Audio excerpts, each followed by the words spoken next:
Todo lo que te enseñaron sobre la higiene medieval es propaganda. No exageración, no simplificación.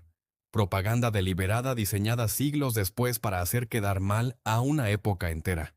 La idea de que los medievales no se bañaban, olían fatal y vivían entre suciedad es una de las mentiras históricas más exitosas jamás construidas.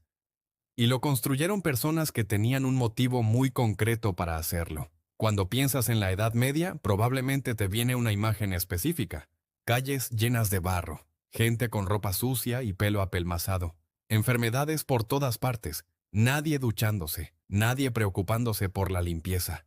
Esa imagen es tan consistente que parece un hecho científico. La aprendiste en el colegio, la viste en películas, la escuchaste en documentales. Parece imposible que sea falsa.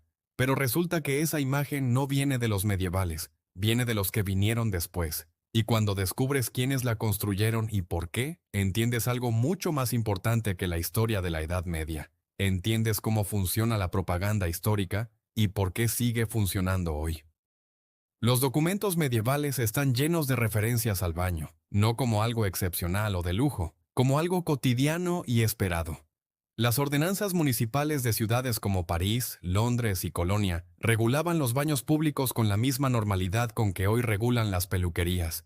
En el siglo XIII, París tenía al menos 26 baños públicos registrados y probablemente bastantes más sin registrar. Los baños públicos medievales, llamados estufas en muchas ciudades europeas, funcionaban como espacios sociales. Se iba a bañarse, sí, pero también a charlar, a hacer negocios, a comer. Eran el equivalente medieval de una cafetería con piscina. Los registros muestran que estos establecimientos abrían varios días a la semana y que la gente de todas las clases sociales los frecuentaba. No era un privilegio de ricos, era una práctica normalizada en el tejido social de las ciudades. Pero espera, si los medievales se bañaban con tanta regularidad, ¿de dónde viene el mito de que no lo hacían? La respuesta está en la iglesia, pero no de la forma que crees. Se suele decir que la iglesia medieval prohibía el baño porque asociaba la limpieza del cuerpo con el pecado o con la vanidad. Eso también es falso. Los teólogos medievales escribieron extensamente sobre la higiene como virtud. Santo Tomás de Aquino mencionaba el baño como una forma legítima de cuidado del cuerpo. Los monasterios tenían instalaciones de lavado que funcionaban con sistemas hidráulicos sorprendentemente sofisticados. La iglesia sí cerró baños públicos en ciertos momentos, pero no por razones morales relacionadas con la limpieza. Lo cerró porque los baños mixtos se habían convertido en lugares de prostitución y porque durante las grandes epidemias de peste se pensaba, erróneamente, que el agua caliente abría los poros y facilitaba el contagio. Esa teoría médica era incorrecta, pero era la teoría médica disponible en su momento. No era ignorancia, era la ciencia del siglo XIV aplicada a una crisis sanitaria devastadora. Pero lo que nadie esperaba es que la verdadera historia de por qué dejaron de bañarse en ciertos periodos no tiene nada que ver con suciedad o desidia, tiene que ver con el miedo más racional posible ante una epidemia que mataba a un tercio de Europa.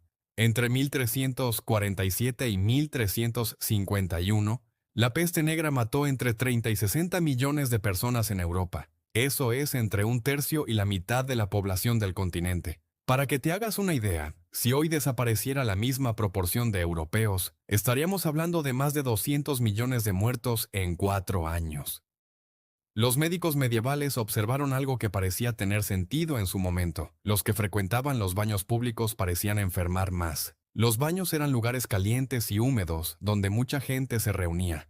La teoría miasmática de la enfermedad, que era la teoría médica dominante, decía que los malos aires y los poros abiertos facilitaban la entrada de la enfermedad.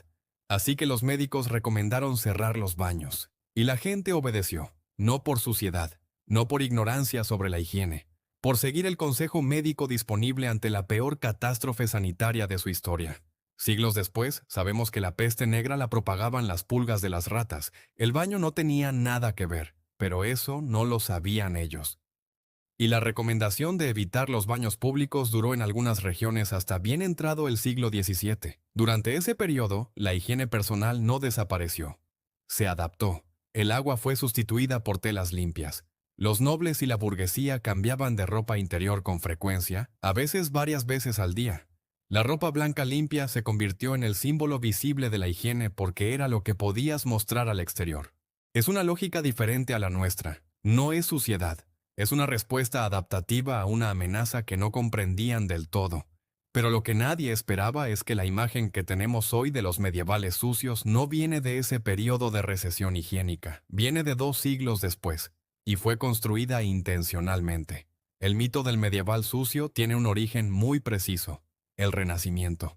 Los intelectuales renacentistas del siglo XV y XVI necesitaban justificar su proyecto cultural. Su argumento era que la civilización clásica grecolatina era el pico de la humanidad, que había venido una época oscura y bárbara en el medio, y que ellos estaban protagonizando el regreso a la luz. Para que ese argumento funcionara, necesitaban que el periodo intermedio fuera lo más oscuro posible. Entonces empezaron a llamarlo Edad Media, no como una descripción neutral, como un insulto, la época del medio, el paréntesis entre 2 momentos de grandeza, y empezaron a atribuirle todos los defectos posibles: superstición, brutalidad, ignorancia, suciedad.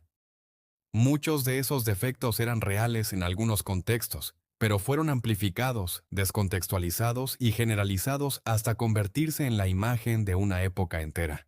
El filósofo e historiador Voltaire contribuyó enormemente a esta imagen en el siglo XVIII. Para los ilustrados, la Edad Media era el símbolo perfecto del dominio de la religión sobre la razón. Cuanto más oscura y sucia pareciera esa época, más brillante lucía el proyecto ilustrado que la superaba. Y después vino el romanticismo del siglo XIX, que paradójicamente recuperó la Edad Media como estética de aventura y caballería, pero mantuvo la suciedad como elemento de autenticidad. Las novelas históricas victorianas y más tarde el cine de Hollywood solidificaron la imagen que tienes hoy. Lo que ves cuando imaginas un medieval sucio no es historia. Es propaganda renacentista filtrada por Voltaire, novelada por el romanticismo victoriano y visualizada por Hollywood. Pero lo que nadie esperaba es que hay un grupo de personas que nunca dejaron de bañarse durante todo ese periodo, incluso en los momentos de más recesión higiénica europea. Y su historia desmonta el mito por completo. Mientras Europa vivía sus décadas de recesión higiénica post-peste negra, el mundo islámico mantenía una tradición de higiene pública ininterrumpida. Los hammams, baños públicos islámicos, funcionaban en el mundo árabe desde el siglo VII y nunca dejaron de hacerlo. En ciudades como Bagdad, El Cairo o Córdoba, los baños públicos eran considerados una obligación religiosa, no un lujo. El Islam prescribía la limpieza ritual del cuerpo con tanta claridad que no había espacio para el debate sobre si bañarse era o no apropiado. En el siglo X, la ciudad de Córdoba, que era parte del mundo islámico en la península ibérica, tenía más de 300 baños públicos. En ese mismo periodo, la ciudad de París tenía menos de 30. Cuando los cruzados europeos llegaron a Tierra Santa en el siglo XI, uno de los testimonios más recurrentes en sus crónicas era la sorpresa ante la limpieza de los habitantes locales. Los cruzados describían a los árabes como gente que se bañaba con una frecuencia que les parecía excesiva. Algunos cronistas lo mencionaban como una costumbre extraña, casi sospechosa. Eso nos dice mucho sobre quién tenía el problema de higiene y quién no. Los intercambios culturales durante las cruzadas y el contacto con el mundo islámico en la península ibérica fueron en parte responsables de que los baños públicos florecieran en Europa durante los siglos XII y XIII. Precisamente el periodo donde más registros tenemos de higiene medieval activa. Europa aprendió a bañarse, entre otras cosas, del mundo que sus propios líderes le decían que era bárbaro. Pero lo que nadie esperaba es que el dato más revelador de todo esto no está en los baños, está en los dientes. La arqueología es la herramienta que rompe los mitos históricos con más contundencia, porque los documentos pueden ser sesgados, las crónicas pueden tener agenda, pero los huesos no mienten. Los estudios arqueológicos de esqueletos medievales europeos muestran una imagen mucho más compleja que la del sucio medieval cinematográfico. El análisis dental de poblaciones medievales muestra que la caries era significativamente menos frecuente en la Edad Media temprana y media que en los siglos posteriores a la industrialización. ¿Por qué? Porque la dieta medieval, aunque deficiente en muchos nutrientes, era baja en azúcar refinada.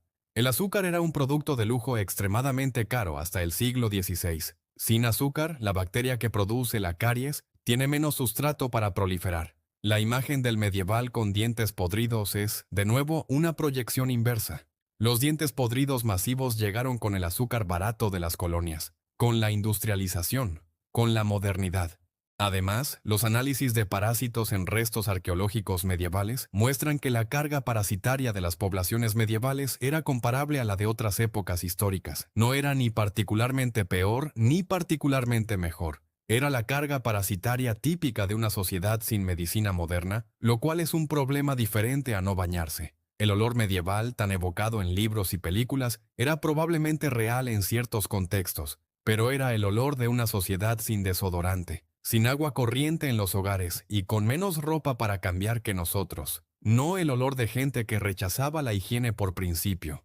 Hay un dato que me parece el más revelador de toda esta historia.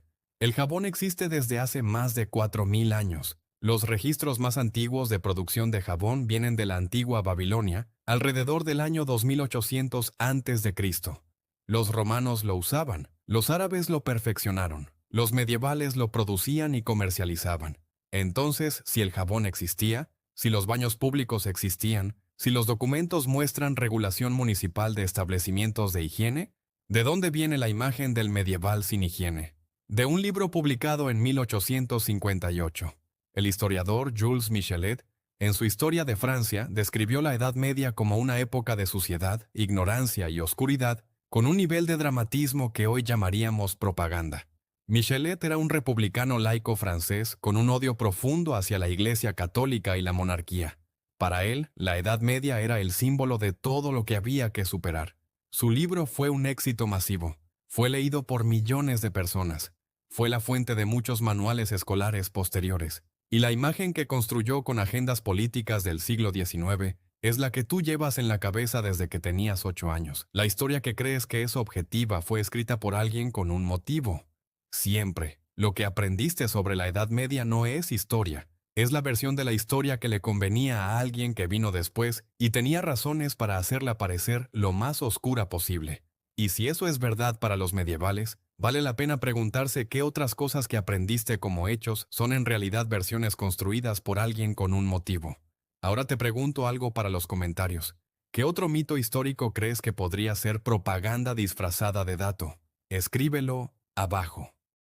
Este tipo de debate siempre genera las respuestas más interesantes de todos mis videos. Si esto te hizo cuestionar algo que creías saber, ya sabes lo que toca. Dale al me gusta y suscríbete. El próximo video va a ser igual de incómodo.